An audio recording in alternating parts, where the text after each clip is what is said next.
That makes us think that we're not okay in who we are. We struggle to sit in big emotions like shame and guilt. That's where a lot of this comes from. How do we now relearn to step into our power, to be these sensitive beings that we are about? I may be someone who likes to do things right straight away, but that's not what this is about. This is also a game of patience. By experience, that's how we learn how we are going to show up. Real work happens when we're experiencing life and we're around people. Hi everyone, and welcome to Therapized. And today's episode is a solo episode I'm doing. And it's all about recovering from people pleasing, where we really just try and understand, how do we prioritize self-care? How is it that we try and understand, where do these patterns of people pleasing come from? And how do we overcome it to be able to cultivate healthier boundaries and self-esteem? So the first thing I want to start off with is, what is people pleasing? What are the behaviors? So this is when we have this excessive need to please others at the expense of our own needs and desires. And it often stems from a deep-seated fear of rejection or abandonment, as well as a desire for external validation and approval. It's almost like we're living outside in. And by understanding the root of people pleasing, that's when we can begin to unravel how it shows up in our life and almost how do we look at another way moving forward. So some of the signs of people pleasing may be that we find it difficult to say no, a constant need that we need from others of approval, avoiding conflict at all costs, and trying to prioritize other people's needs and wants over our own, and maybe even neglecting our own well-being. And we have to recognize these signs, because if we don't recognize these signs, what can happen is we get caught up and we get stuck in a pattern where we're outside in because we need this external validation. It's almost like we need people to give us validation that we are enough as we are, because somewhere along the line, we learned that we weren't okay. We weren't enough the way that we were. So we learned to subtly start looking at people and start focusing on, what do they need from me? And it's not as though we could read their minds and understand what they need, but we learned to see, okay, if I give them this, then they might praise me, or they may not say anything to me, or then I'm doing good. And we continue doing this because we want to continue doing good. But by doing that, we are disconnected from ourselves because we are so focused. And this is where like the hypervigilance can come in, where we are so focused and notice every subtle thing in someone else. That doesn't mean that that's what they need from us, or that doesn't mean that that's what they want from us. They just get used to us showing up in that way. So then when we do start breaking away from people-pleasing behaviors, naturally what's going to happen? People are going to think, what's wrong with you? You're not the way that you normally are. Or people are going to start noticing that you're not showing up the way that you once did. And that doesn't mean that you go back into people-pleasing and you start giving other people what you feel that they need. That's not what you do. Instead, this is about you understanding, okay, I now realize that I'm changing, I'm growing because I'm understanding some of my patterns. But that doesn't mean that I have to go now into a space and keep giving people what they want because we feel bad. And that's what this is about, isn't it? It's about, how do we honor and really stay in ourselves? We are grounded within who we are. Because by doing that, we then aren't so focused on, I need to be this way for everyone else, because we realize that we're more than that. We realize that there's so much more for us to become if we get out of our own way. But if we stay in this space where we feel we need to be this way, because that's what we've learned to be, then we continue to stay in our own way and don't get to places where we know that we're capable of getting to. And maybe we don't even know we're capable because we don't even see that path, because we're so busy temporarily in this space of the next thing. And the problem is we end up burnt out, disconnected, feeling lonely, feeling disconnected. Everything I speak about in my book, High Functioning Anxiety, because that's what happens, is we're so high functioning, but it comes from a place of anxiety, because that fear that we have of upsetting someone or someone not being okay with us, that makes us think that we're not okay in who we are. So we try and change and shift and constantly looking for ways that we can be more of what someone wants from us. But no one's telling us this. No one's saying you need to be this, or maybe they are, but we feel the need to have to do that. But why? It's because we struggle to sit in big emotions like shame and guilt. That's where a lot of this comes from, is not being able to sit with ourselves. And what does that mean? What does it mean that we're not able to sit with ourselves? And this is where we deep dive into understanding, hang on 1 minute, where did I learn that I wasn't okay to show these big emotions? And this isn't going back and blaming our attachments, our early attachments. But a lot of what has happened comes from our early attachments, because this is where we learn how or who we are in the world, how we treat others in the world, and how other people may treat us. If we look at Maslow's hierarchy of needs, our safety and our security, it comes from the attachments that we have as a child and how we've learned to be in the world. So if we've learned that we have these big emotions and our attachments aren't able to look after these or help us nurture through, regulate through these big emotions, what happens as a result? We learn to shut them down. We learn to suppress these emotions. Why? Because we think it's not okay to show these emotions. Because when we do, we're shamed. We're criticized. So we see it as it's not a good thing. It's our safety, our security that's being targeted here. So in order to stay safe, we suppress these parts of us. But as human beings, we are very sensitive. We are sensitive beings. And this is where we are now learning. And this is what this podcast episode is about, is how do we now relearn to step into our power, to be these sensitive beings that we are about. And even from my own example, I was a people pleaser. I used to make sure that I was always there for everyone else. And I know what it feels like when you feel disconnected. You feel so alone. You think that you're the only person thinking through these things. And even now when I'm working with clients, they're like, do other people have these thoughts? And I'm like, yeah, they do. And that's the thing. We feel like we're wrong, that we're bad, that we're all these different emotions, and we don't even want to go there. So that becomes our shadow. That becomes a part that we don't want to mess with until we no longer have a choice. Because it keeps knocking. And this is our time now to start looking at what is this about. So let's get into this podcast episode.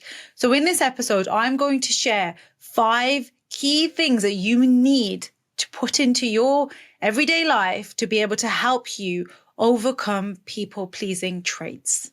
So let's get started. Now, before we get deeper into understanding what 5 things you need to break free from people pleasing, I want us first to also understand what's the impact. What is the impact of people pleasing?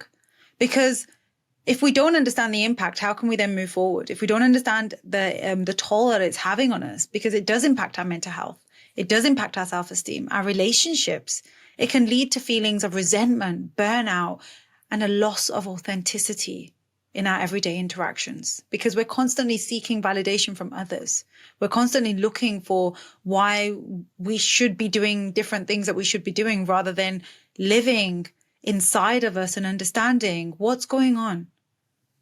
And this also makes us rather lose our sense of self-worth and autonomy, because we're so focused on what we think others want. And the worst thing is with that way of living is that we don't know what people want. We can't read minds. We don't know what they want. But we learn, because as we go through life, we may have interactions with people. So if someone, for example, is very quiet, we instantly may need to fill that space, because we then think they're quiet, I've done something, or this is awkward, so let me just fill the space quickly. Another example might be that you notice when you've said no to someone because you can't make a certain day or time, and you notice, and they might just be thinking about something, but instantly you think, oh God, I've upset them. I need to do something with this. And it's us that's dysregulated and not able to sit in that space. And what ends up happening is we end up running quickly, trying to fix it, trying to make it better. But what are we trying to fix? What are we trying to make better? And this is where the power of pause comes in. And this takes us nicely to the next part of this podcast, where we delve into the 5 traits to help you recover from people pleasing. So here we go. So number 1 is to learn to set healthy boundaries. Now, when I say this, what does this even mean? What do boundaries mean? Boundaries are not there to punish someone or because we are angry with someone and we want to get back at them. That's not what a boundary is. If we think of a boundary a bit like a gate, and we've got this gate at the front of our house, and it keeps us safe because it means no one can just keep coming in as and when, because we have a gate there. So we choose to open that gate as and when we want to. But we also need to be very reflective with that and understand that, okay, am I closing this gate on this person because I'm annoyed with them or I'm frustrated? And have I tried to communicate what's going on for me? Because often one of the biggest things that we will notice as a people pleaser is that you can find it really difficult to be assertive and to express what you're feeling, because at the same time, you don't want to upset the other person. So you're in this conflict with yourself that I don't want to upset this person, but I want to express what I'm feeling. And then we feel resentful to this person because we think, why is it that they're treating me this way? But if they don't know what you're feeling and what you're thinking, they're going to keep opening this gate. And then you're left thinking, why are they doing this? So we need to express how this makes us feel and recognizing what our needs are. It takes time to identify our needs and prioritize in different areas of our lives. And this is about us understanding, okay, I may be someone who likes to do things right straight away, but that's not what this is about. This is also a game of patience here. So when we learn to set boundaries, it's not that, okay, I'm going to set something and that's it. It's going to be like that forever. No, this is trial and error. Like we will learn, okay, I'll shut the gate at this point, but when I do that, this is what happens. And what's this about? And what's this about? So this is where reflection, self-awareness, journaling can be really powerful, because it gives you space to make sense of how or what's going on for you. So setting boundaries is important to keep yourself safe. That's what it's about.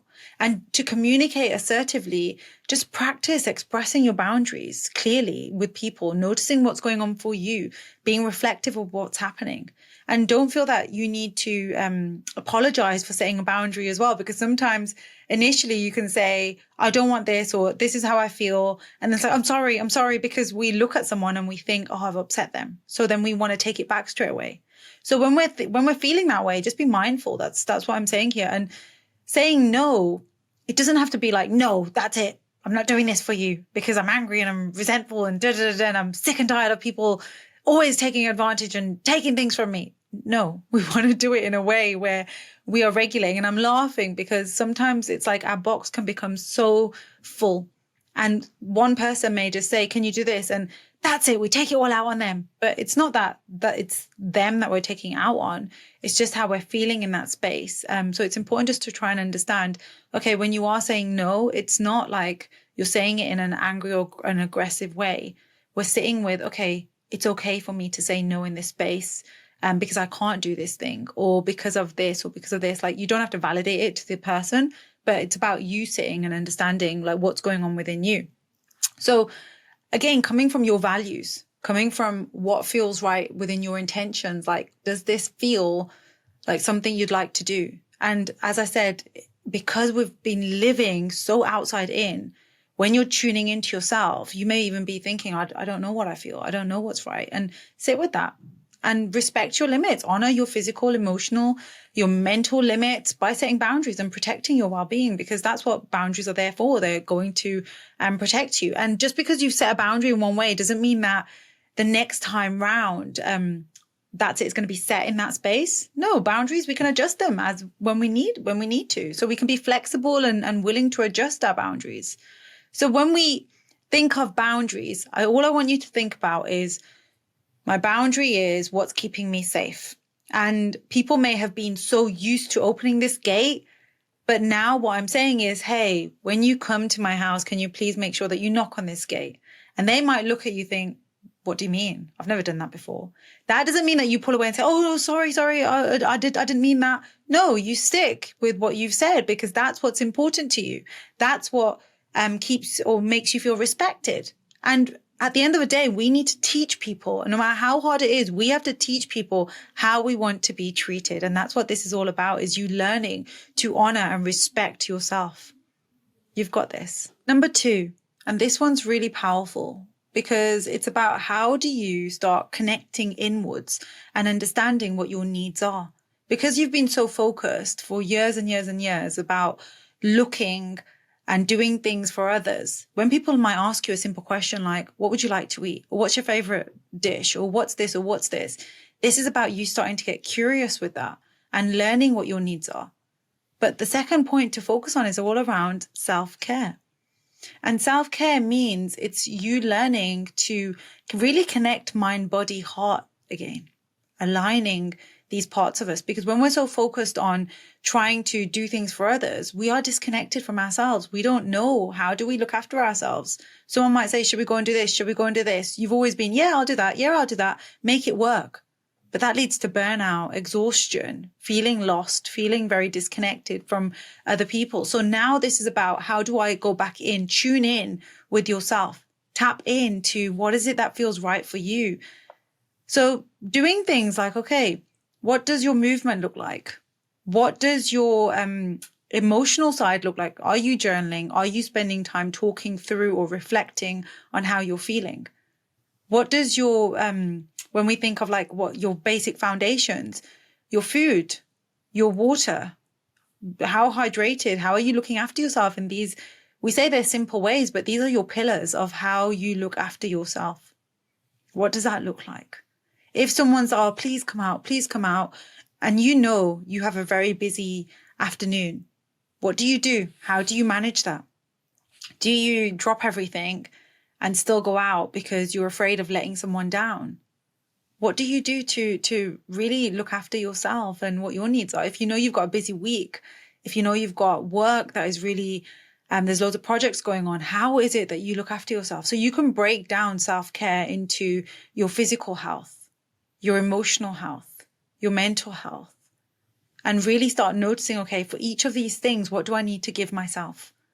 And then maybe you look at that and say, right, every day, do I have a check-in with myself to understand, am I following through with my self-care? Maybe at the end of the week, have a check-in.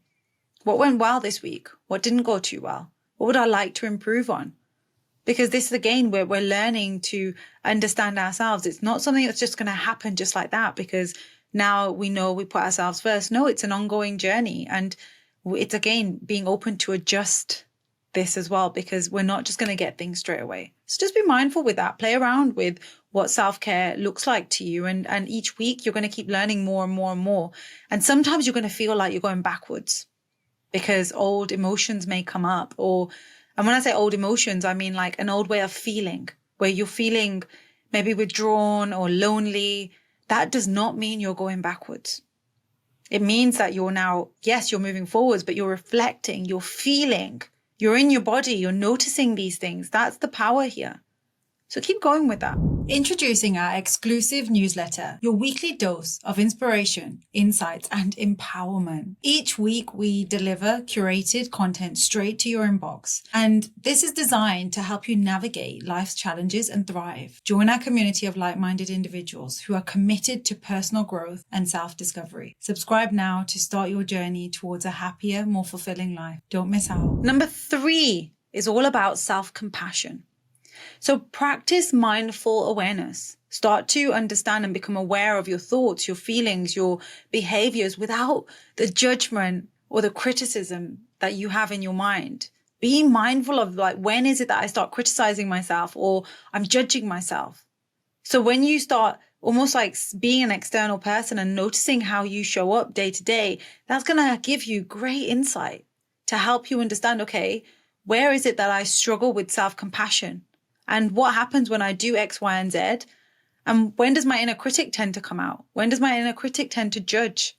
Sit with that and understand with that. Play with what comes up for you. Be curious about it. Because when you start becoming more curious about why you're thinking certain things, where these feelings might be coming from, why you're behaving in certain ways, that's where you can dive deeper and understand what's the root of this. And when you start challenging your self-critical thoughts, you challenging these negative self-talk to replace it with something different. And that's not saying, okay, I'm just going to take it out, and it doesn't work that way. It's not as easy, as simple as just stop thinking these thoughts. Remember, these thoughts are there because once upon a time, they've had a fundamental part of keeping you safe. And now all of a sudden we're saying, actually, we're noticing, yes, they've kept us safe and they have helped us to get to the point that we're at right now. But we no longer need this in order to move forward. Actually, there's another way that we can now move forward, because this has served its purpose. It's done what it's done for us. And now it's time for us to move forward, but with compassion instead. So start understanding, what language are you using? How are you talking to yourself? Because when you start to delve into that, it allows you to understand how you're showing up and what might be coming up for you. Because you might be, I don't know, with your friend somewhere and you've said something and you thought it was a joke and no one else has laughed. And now all of a sudden what's ended up happening is your inner critic is coming out and saying, oh my goodness, what did you do? What are people going to be thinking about you now? And that's playing out in your head. And that can feel really exhausting. And that inner critic can mean that you then just become very introverted and very quiet for the rest of the evening, because you're like, oh, don't want to say another joke because that felt like rejection, or that didn't feel like a nice feeling. So can you see how powerful that inner critic is and the influence that it has in our life? And maybe we weren't aware that it was there, but now we know that it's there. Come on, we can do something with it. And it's not easy that we said we just get rid of it. No, it's been there for a very long time. So yes, it has been integrated within us and it's serving a purpose, but that purpose is not getting us to where we want to get to now. And it is about choosing self-kindness, learning to treat yourself with the same kindness that you give to others. If a friend came to you and said something, how would you talk to them? That's how we want to learn to talk to ourselves. And often a big part of people pleasing is learning to embrace imperfection, accept that we are imperfect beings and it's part of the human experience, and just allowing ourselves to make mistakes. Because mistakes, what are they? How does that inner critic talk to us if we make a so-called mistake? Do we shame ourselves? Do we beat ourselves up? Actually, what can we take away from this? That's what we want to do. Because by experience, that's how we learn how we are going to show up. But without this experience, we don't know how to show up. We don't know what the best way is to show up. So this is all powerful, very, very powerful for us. And every experience teaches us something different. And if we're a monk sitting on top of a mountain somewhere and there's nothing around us, we have life around us. Of course, there's going to be things that come up that trigger us. And when these triggers come up, sit with it. What is this trying to show me? What's coming up here? How does my inner critic speak right now? What's going on here? That's beautiful to try and understand what's coming up. And learning not to run away from these triggers or these things that make us feel uncomfortable, but sitting in it. It's like, for example, when we do yoga, when we are sitting in a discomfort, in a posture, it can feel really difficult. But when we learn to breathe through that and sitting there and waiting and counting up to 5 and thinking, oh, this is a really hard posture right now. But when you breathe through it, you shift your mindset because you realize, actually, I've got through this discomfort. It wasn't nice, but you know what? It's good for my body and I got through that. And this is where we celebrate our progress, no matter how small, celebrating it, understanding and acknowledging the little efforts. And you might think, well, that's little. I'm not going to celebrate that. Well, come on. Let's start being kind to yourself and notice these little small efforts and accomplishments. No matter how small they are, they're there and they're part of your growth. And this is for you to acknowledge. What is this about? Why can I not take this? Why am I resisting this? Why am I resisting this thing that's there that I feel like I've done? Because in someone else, I might be able to see that it's an amazing thing. But with me, I'm not able to see. What is that about? So then we move to the next thing, which is to practice. Number 4 is practice assertiveness. So really start to understand, because assertiveness, the word assertiveness it can feel like uncomfortable because it's like, but I don't want to come across like I'm being rude, or I don't want to come across like I'm being bossy. But that's not what assertiveness is. To me, assertiveness, and this is why I share it in this as number 4, is you really honoring your voice, honoring your values, your choice that you're making, and not feeling that, oh, I better not say this, or I better not do this because I'm confused by it, or I'm a bit worried about what people are going to be thinking. But you're owning it. You're really owning it. And you're like, yep, I get this. It's a real different energy you show up in because you're knowing and understanding what feels right to you. And it might take a few decisions where you do start self-trusting, because that's what, for me, assertiveness is all about, is it's you learning to trust yourself. And it's something I talk about in my book, where self-trust, as a people pleaser, you disconnect from that because you're looking for cues in other people in how you then need to be, rather than sitting with what's going on for you. So we want to get back into that energy of, hang on, what's coming up here for me? What am I feeling when this person does this? What's happening here? And then choosing to step into our assertiveness to speak out, including expressing your thoughts and your feelings. And not everyone's going to understand them. And you get to choose who you feel you want to speak to about certain things. But when you are speaking and being assertive, use I statements like, I feel this because of this or this or this, rather than saying, you're making me feel like this. Let's choose how we show up, because we can show up regulated. We can show up sharing how we're feeling, our thoughts, our feelings, and expressing our needs assertively, rather than blaming or making accusations. There's a difference with that. So just be mindful of that. And just standing firm, maintain your posture, and really stand in your energy. So when I really feel this, I think, again, yoga. So if there's any yogis listening to this, in your Tadasana stance, where you're really strong in the core of your souls, hands are down, and you really feel that energy drawing down. That's the stance that I feel when I think of assertiveness. So there will be resistance around you as well, and there will be pushback. But remember that stance, like you're really in it, and someone might try and push you down, but you're strong in yourself.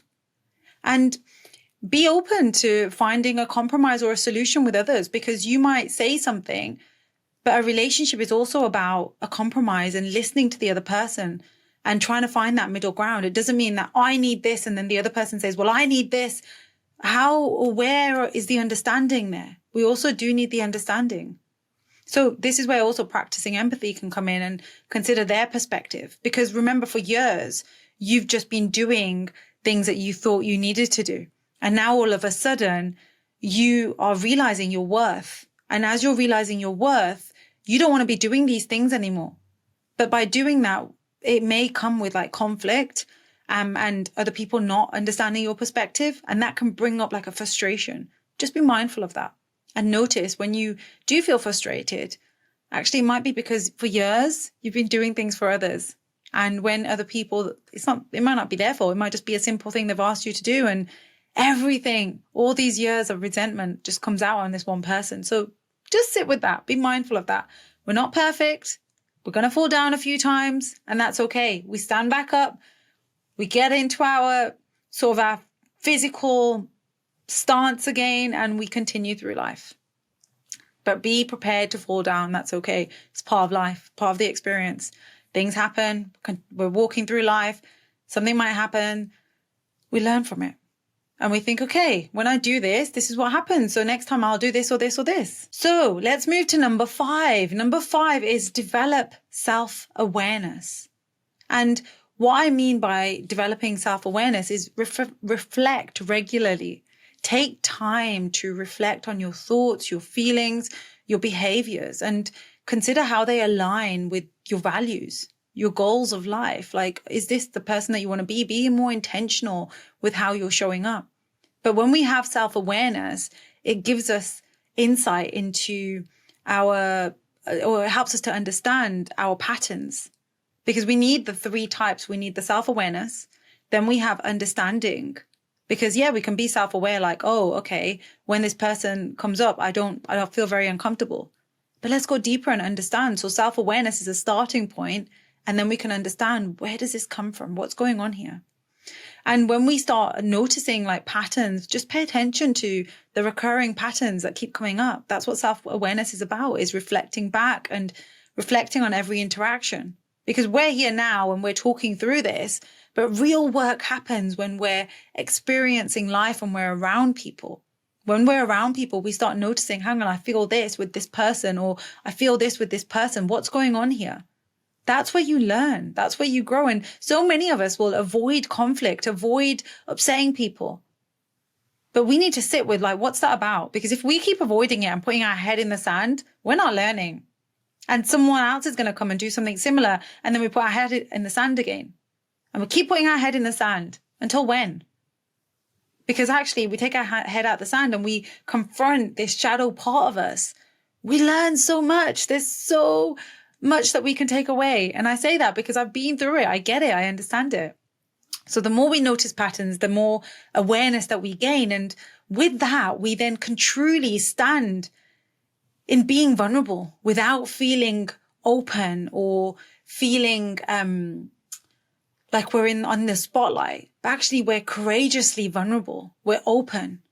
And we're not worried about what people are going to be thinking, because actually we're okay with being imperfect.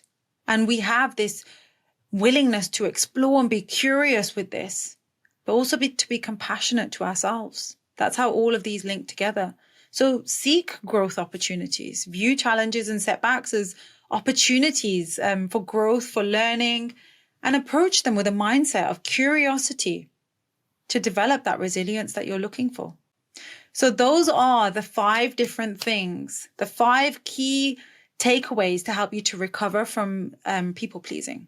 And I want you to really sit with them again and see, how do you integrate them in your everyday life? So now I want to give you an example of someone that I have had the pleasure to connect with, someone who's been on a similar journey, and also my own journey, is where when I first started working with this person, they came to me and they were feeling exhausted, feeling disconnected. They actually came to me because they were anxious and they struggled with self-worth. But it's only when we started diving deeper and deeper, we understood what was going on. And that was that they had learned from a very young age to be the caregiver, to make sure everyone else around them was enough. But why was this?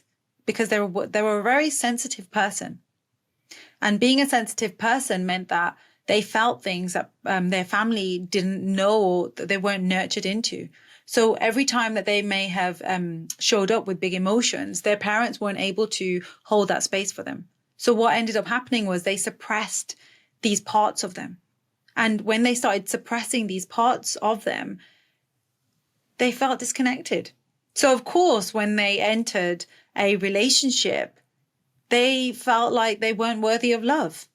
But that impacted on their relationship because they entered a relationship where they were avoidant. They were avoidant to being vulnerable. They were very hyper independent, getting into a relationship, doing everything for the other person, but also never asking for help. And this person was really, really ill and they didn't ask for help. They were like, no, I'll just get on with it by myself. And then they went through a few other struggles and they ended up taking time off work because they were just exhausted. And they said, this is the first time I've ever taken time off work. I'm feeling so much shame, so much guilt. But that was like their standstill. They had got to this point, they had to stand still, but they had no other way of moving forward because their normal coping strategies of go, go, go, it wasn't working because they got to that point where it was that wall that they hit. So when they hit this wall, it then became very exhausting for them. It became exhausting because they didn't know what to do. And the battle was that their partner then was saying to them, like, what's wrong? I don't know how to help you. And they didn't know how to help themselves. So anyway, we started working together. And when we did start working together, they started to unravel all these different things that have happened to them and the way that they've felt like other people have treated them. And what I mean by that is they started to understand that the way that they were showing up, people were treating them in that way. So yeah, they were saying, yeah, I need to do this for this person. I need to do this for this person. But when we delved into it and understood what they were actually doing, it wasn't because other people wanted it. It was because they didn't know how to sit with guilt. So if they upset someone, if someone needed them, they would always make sure that there was time for them. But that then meant that they were not having time for themselves. And actually, when we started talking about some of the hobbies and interests that they like doing, they weren't able to tell me, because they said, I don't know, this is what my friends do, or this is what my partner does, so I just go along with it. So when we really deep dived into that, we started realizing that actually we had to unlearn these patterns that they presented with, to be able to then move forward. And to be honest, that's what my book does. There's part 1 and part 2. There's 5 different steps. Step 1 and step 2 is all about the unlearning side, because we have to unlearn in order to then relearn new ways of being. And unlearning means also understanding. Why is it that you presented in this way? And often it's because we found a way to stay safe and secure. So for this lady, she felt that in order for her to be safe, she had to present as being that caretaker, looking after her family and not showing up in her big emotions, because if she did, she'd be shamed, or she'd be told, like, look, stop crying, or girls don't cry like this, or be a good girl and don't cry. But what ended up happening was she then developed into this high achiever and go, go, go. But she also had a very difficult relationship with food and alcohol. So food became her go-to, her comfort. But that then soon became her emotional way of managing these big emotions. So if she had a difficult day, what would happen? She'd have food, she'd go to alcohol. And she didn't know all of this was all connected until she started diving deeper into it. And this is why I encourage you here today, is like really dive into, where do your patterns, what's going on here, what's happening, and how is everything all connected in how you're showing up in everyday life? Because everything around you, all the relationships that you have around you, they all come from that relationship that you hold with yourself. And if you have a relationship with yourself where you are disconnected and you don't know what your needs are, guess what? Other people, how are they going to know what your needs are? Because what are you communicating to them? How are you connecting and letting them know that this is what I need? So if people see you as being, like, often people pleasing, it's referred to as a doormat, because you're the yes person. So people come and they decide that they're just going to wipe their feet on your mat as and whenever they want to. Is that what you want? Is that what you want to continue happening? So just sit with that and start to become more aware. And even, like I said, through my own experience, for years, I was there busy trying to just make sure everyone else around me was okay. And no one told me that that's what I had to do. But that's the archetype that I fit into.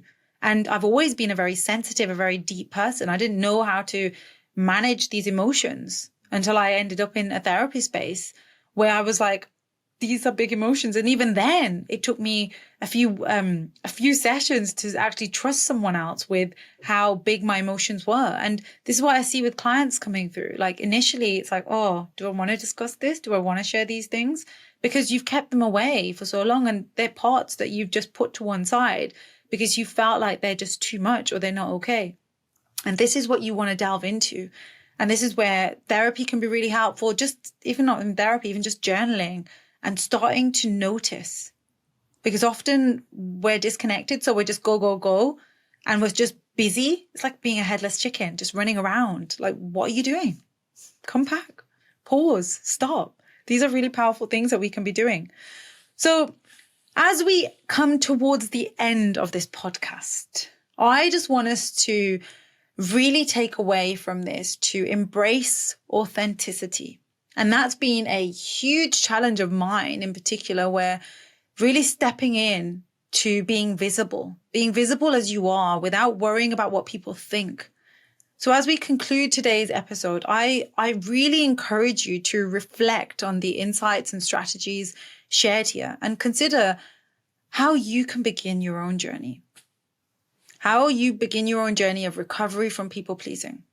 And remember, embracing authenticity and prioritizing your self-care, they're essential steps towards living a more fulfilling and empowered life. Thank you very much, and I'll see you in the other episodes. My name is Dr. Lalita. Take care. See you later. Bye-bye. Hey there. Are you ready to take your personal growth journey to the next level? I'm really excited to announce that my new online course is finally here. And in this course, we deep dive into topics we explore on this podcast, but with even more in-depth lessons, practical exercises, and personalized guidance. Don't miss out on this opportunity to invest in yourself and unlock your full potential. Enroll now and join me on this life-changing journey.